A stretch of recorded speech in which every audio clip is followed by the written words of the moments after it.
If you're looking to dial up the flavors in your kitchen but still want a quick and easy weeknight meal, in comes Kibbeh Seasoned Ground Beef on a Bed of Hummus to the rescue.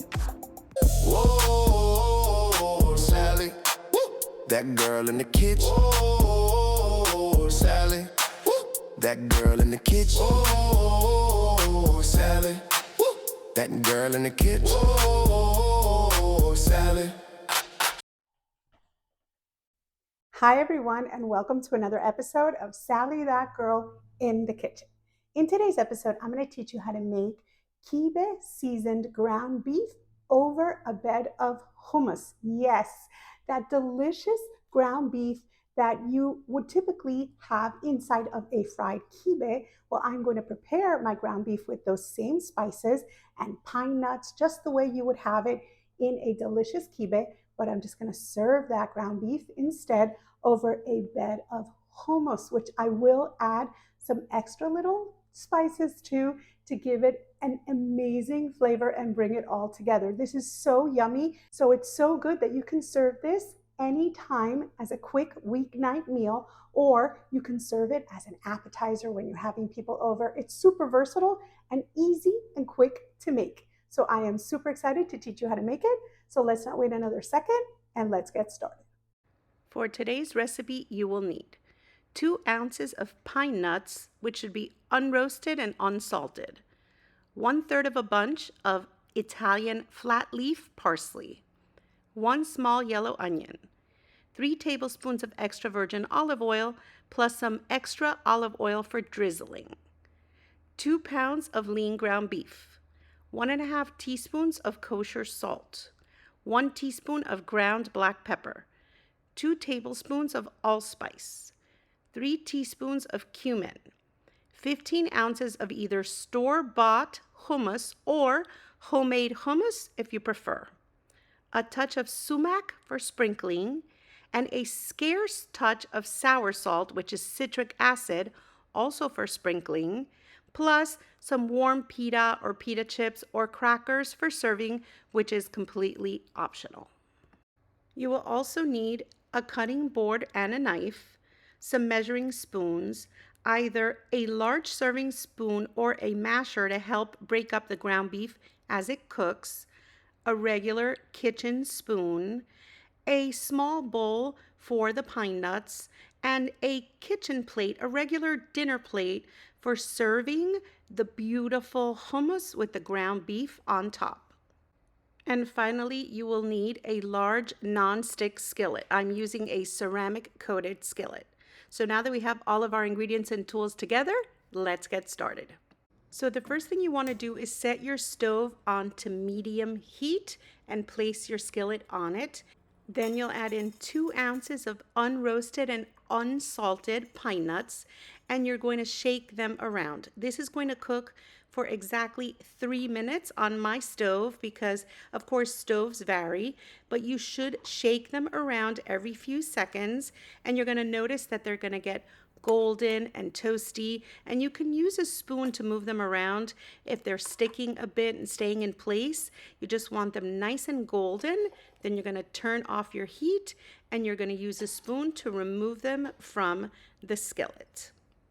Then you're going to grab your bunch of flat leaf Italian parsley, and you're only going to keep 1/3 of that bunch. The other 2/3 you're going to put away, and you're going to chop it up really well and set it aside.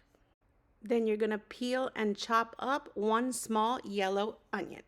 Then back into the same skillet you were working on earlier, you're going to add 3 tablespoons of extra virgin olive oil, and then you're going to turn on your heat, but this time you're going to set your heat on to low.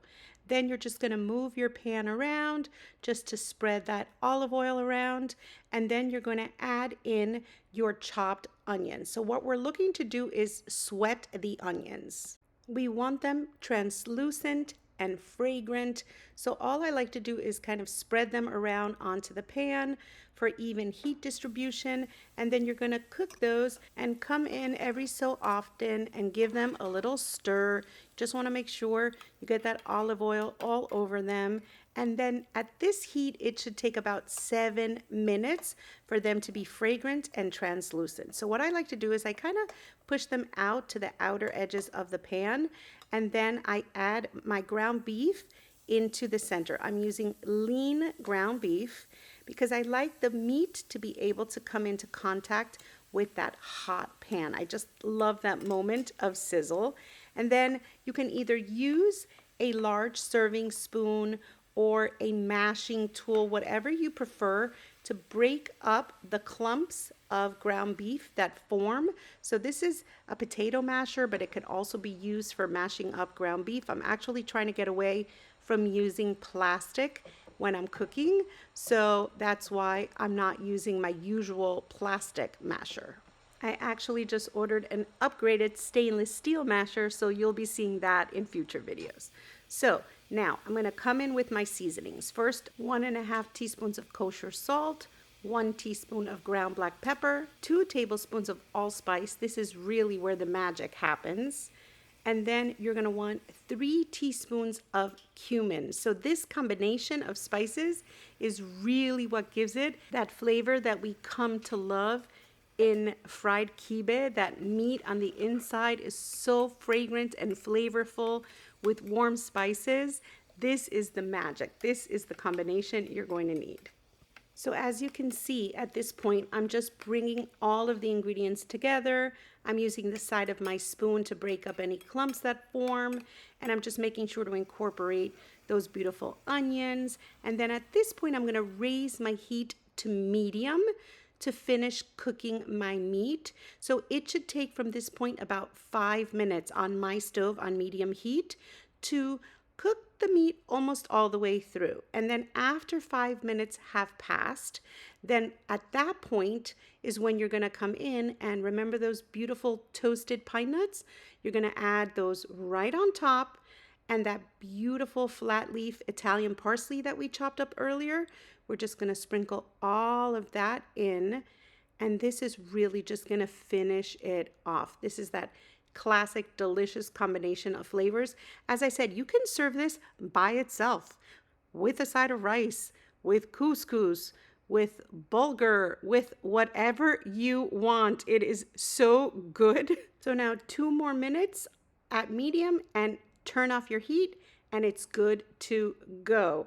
And now, of course, you're gonna grab a dinner plate and you're gonna serve onto the plate in a mound 15 ounces of either store-bought or homemade hummus, whatever you prefer. This is hummus made with tahina. I rather no cumin in this because there's a lot of flavor in our delicious Kibbeh seasoned ground beef, and we're about to add some more flavor on top. So I just like a classic hummus made with tahina. I actually have a recipe if you want to make your own homemade hummus. When I have time, I make it homemade in a blender, super easy. So I will definitely attach a video where I make homemade hummus, but I do use canned garbanzo beans in that video. Just omit the cumin if you're making it, to top with this delicious Kibbeh seasoned ground beef. So as you see, I spread out the hummus and I left a lip all the way around, almost as if you're making pizza dough with that crust on the edge. Then I drizzle it all with some extra virgin olive oil, and then onto the edges, I'm going to sprinkle on some sumac. This is going to give it some extra flavor, which I absolutely love. So you don't have to be afraid of the sumac. It's delicious. But this sour salt, which is citric acid, straight up citric acid, works the same as if we were adding lemon, but it doesn't water down the hummus. So I like to add just a very scant pinch. Notice I put it on my hand and then very, very gently just add a light sprinkle all the way around. I only go around one time because a little goes a long way. You don't want to overdo it with the sour salt. So that's it. I didn't even use everything I put in my palm, just a little sprinkle all the way around, but it adds incredible flavor. So now the bed is set and we're bringing over that beautiful Kibbeh Seasoned Ground Beef that we just prepared while it's still nice and hot. And we pile it up onto a mound on top of our bed of hummus. And then once again, we're going to come over and give all of it a nice drizzle of extra virgin olive oil.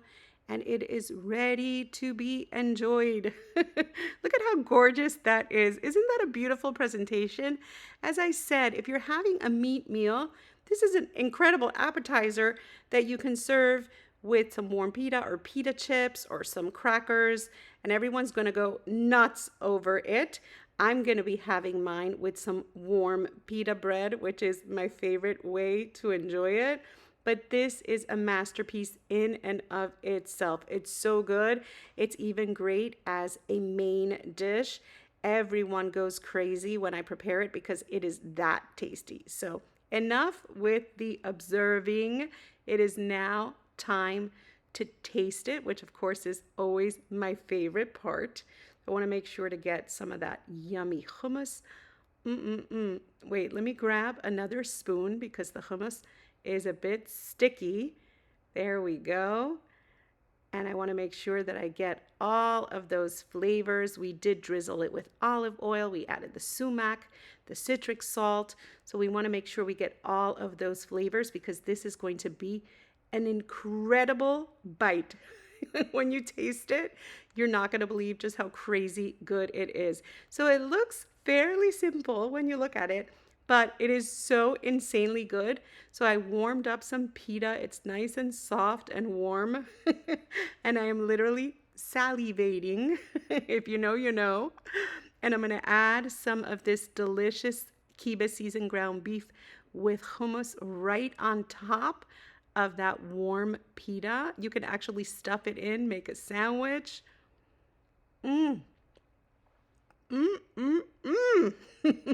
There aren't enough words to describe how insanely tasty this is. No more boring weeknight meals. You can pop this together at any time. It was so easy to make, but so crazy flavorful and definitely different. I can't get enough. It is so insanely good. It's really become a favorite around here, and it's one of my favorites too. It is so, so yummy. I just cannot get enough of this. It's definitely going to be something that you're going to want to add to your rotation. And you saw, super easy. The only chopping was the parsley and the onion, and the rest of it, it just comes together so easily. It makes for an incredible meal. I'm just completely obsessed, and I have a feeling you're going to love it too. So how crazy good does this look? Didn't I tell you it was going to be insane? And it is. It is so, so yummy. Those warm spices just really make that meat so crazy good. And of course, the hummus and that little addition of sumac and that touch of sour salt, citric acid that we put right around the edges gives it an unexpected pop of flavor. When all of it hits your taste buds, it's like a party. It's amazingly delicious. Trust me. No, better yet, don't trust me. You're going to have to try to make this recipe yourself.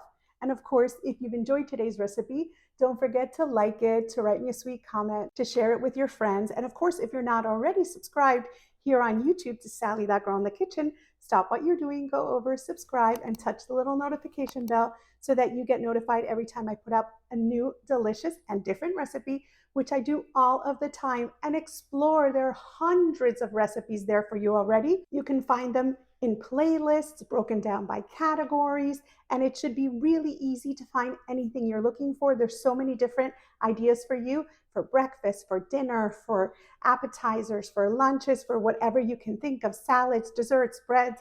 I love preparing it all and sharing it with you, so definitely explore. And if you're not, of course, following me on social media, be sure to follow Sally That Girl in the Kitchen on Facebook, Instagram, and on Pinterest. And you can find me as Sally That Girl FL on X, Snapchat, and TikTok. And of course, I have my TikTok shop and my Amazon shop, but don't worry about all of that because all of that is pinned to the banner of my YouTube channel, and of course, pinned to the top of my social media pages. So you can find me everywhere, whatever you want to look for, it's there for you. So I just want to take a moment to thank you so much for being here today. Thank you so much for watching. And if you prepare my dish, send me a picture. I love when you do that. Send me a picture. Usually Facebook and Instagram Messenger are the best way. Just go to Sally That Girl in the Kitchen and send me your images there. I love to see what you're cooking in your kitchen. So once again, thank you so much for watching, and I will see you next time. Whoa, Sally, woo, that girl in the kitchen. Whoa, Sally, woo, that girl in the kitchen. Whoa, Sally, woo, that girl in the kitchen. Whoa, Sally.